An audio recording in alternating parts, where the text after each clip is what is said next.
Next question हम start करते हैं मोमेंट्स के अंदर। एग्जाम्पल 4 क्या दिया क्वेश्चन में, द फर्स्ट 4 मोमेंट्स हमें दिए हुए हैं, मतलब कि first 4 moments about the value हमें गिवन है।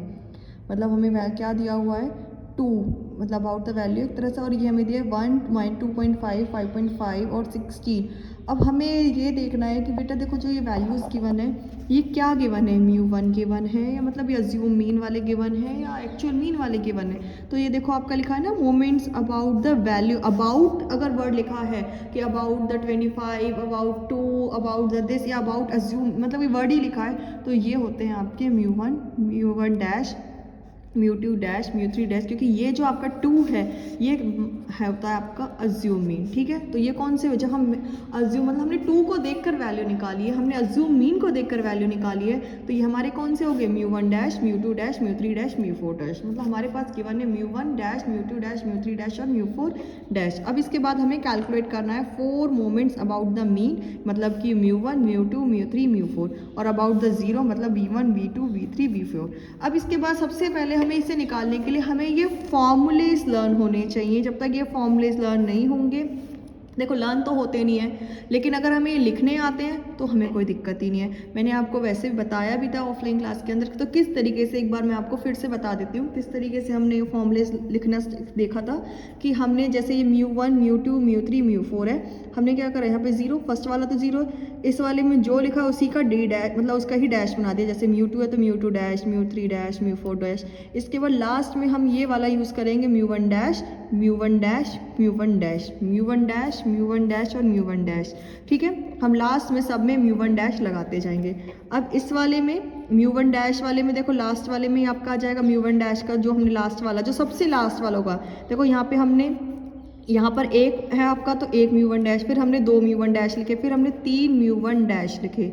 ठीक है, आपको कुछ कुछ याद आ रहा होगा, मैंने क्लास में आपको समझाया भी था, तो अब फिर से मैं आपको एक बार तरह से रिकॉल करा रही हूँ कि आपका जैसे μ2 है तो हमें किस तरीके से μ2 लिखना है। हमें पहले सब देखो ये चीज़ तो हमें लिखनी आ गई। इसके बाद हमें क्या यूज़ करना है μ1 डैश। अब μ1 यहाँ पे एक μ1 डैश, यहाँ पे कितने यूज़ होंगे 2 μ1 डैश, यहाँ पे कितने यूज़ होंगे 3 μ1 डैश। अब इसके बाद 2 है तो μ1 डैश का स्क्वायर, 3 है तो 3, 4 है तो 4। ठीक है, इसके बाद ये सब जगह माइनस माइनस लगेंगे, फिर इसके बाद माइनस प्लस माइनस। ठीक है, अब यहाँ पे अब प्रोडक्ट में हमें लगाना है 1, 2, 3।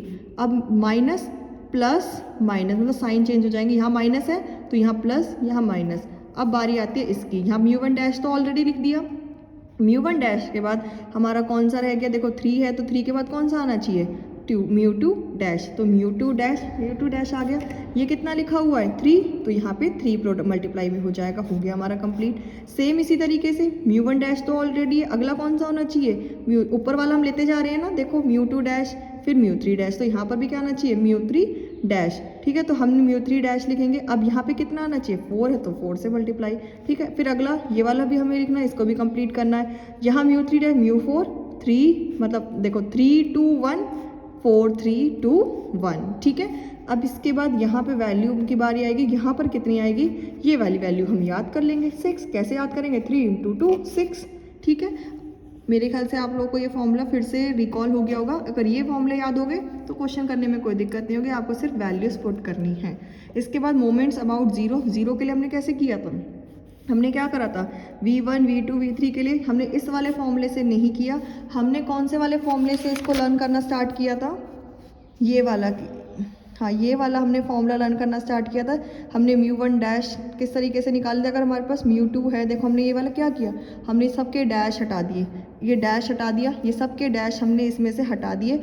अब ये डैश हटाकर हमने क्या करा, साइन चेंज कर दिए कि यहाँ पे माइनस था हमने प्लस कर दिया, यहाँ पे क्या था प्लस, यहाँ माइनस था मैंने प्लस कर दिया, यहाँ माइनस कर दिया, यहाँ प्लस था यहाँ माइनस था यहाँ प्लस कर दिया, साइन चेंज कर दिया। बाकी का बस साइन चेंज हुआ और आगे वाले के जो ये है ये वाले हमने हटा दिए। देखो ये फॉर्मूला और ये फॉर्मूला बिल्कुल सेम है, सिर्फ फ़र्क क्या है इस वाले और इस वाले फॉर्मूले में, यहाँ ये जो डैश थे ये डैश हमने हटाकर यहाँ हटा दिए डैश, और इन डैश की जगह हमने साइन लगा दिए कि जब माइनस था वहाँ प्लस कर दिया, जहाँ माइनस है वहाँ, और जहाँ प्लस है वहाँ हमने माइनस कर दिया। ठीक है, फिर इस फॉर्मूले से हमने ये वाला फॉर्मूला बनाया कि जहाँ जहाँ μ1 डैश है वहाँ वहाँ हमने क्या लिखा v, मतलब जहाँ जहाँ म्यू डैश है वहाँ वहाँ हमने वी लिखा। देखो यहाँ म्यू डैश है V1 कर दिया, यहाँ म्यू डैश है यहाँ V कर दिया, यहाँ म्यू डैश है यहाँ V कर दिया, ये 2 1 सब सेम रहेंगे, यहाँ म्यू डैश है यहाँ V कर दिया, सब जगह हमने म्यू डैश की जगह V कर दिया, ठीक है। फिर इस फॉर्मूले से हमने V1 V2 V3 V4 हम निकाल लेंगे।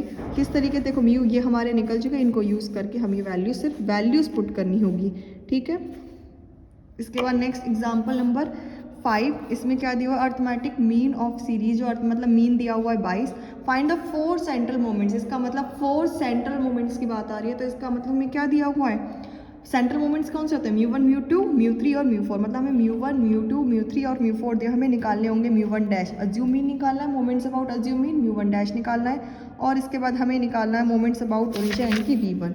हमें म्यू1 म्यू2 म्यू3 म्यू4 दिए, तो हम ये वाले फॉर्मूले यूज़ करके जो हमने ये कन्वर्जन स्टार्ट किया था सेकेंड नंबर वाले फॉर्मूले, जिसमें हमने माइनस की जगह प्लस कर दिया और साइन चेंज, यहाँ के वाले म्यू डैश हटाकर हमने डैश हटा के सिर्फ साइन चेंज किया, उस वाले फॉर्मूले को हमने यूज़ करके म्यू1 डैश म्यू2 डैश म्यू3 डैश म्यू4 डैश निकालें।